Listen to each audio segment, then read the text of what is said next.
अस्सलाम वालेकुम। 25 एकड़ बराए फ़रोख्त जो सामने जो डेरा नज़र आ रहा है ये बराए फ़रोख्त है। यहाँ 25 एकड़ ज़मीन है। रोड से 1 एकड़ ये पीछे सरकारी रास्ता है। ये पक्की सड़क, आपने ये वाली कॉर्पोरेट रोड से उतरना है। साथ वाली ज़मीनें भी आबाद हैं और 1 एकड़ के बाद आपने अपनी फार्म में इंटर हो जाना। ये हम खेत फार्म पे आ गए। फार्म पे आप देखें कि ये सामने वो रोड थी जो आपको, इसमें ये कमरे वगैरह बने हुए हैं।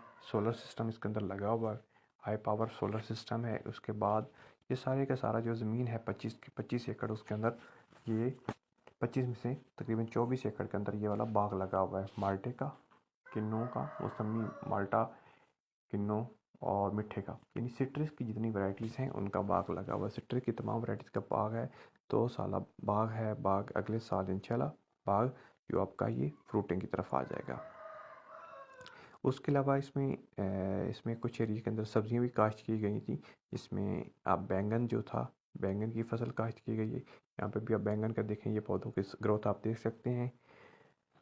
और इसके बाद यहाँ पे भी एक बैंगन काश्त है। सगले खेत में भी चारा काश्त किया गया है। ये जो फार्म है ये गोट फार्मिंग, बकरी की फार्मिंग के लिए और जानवरों की फार्मिंग के लिए बहुत अच्छा है, क्योंकि यहाँ पे आप चारा काश्त करें, सोलर सिस्टम लगाएं, सोलर से आपका पानी है, फ्री है, और चारा उगाएं और जानवरों को पालें, क्योंकि बकरियां या दूसरे जानवर फलदार पौधों में इस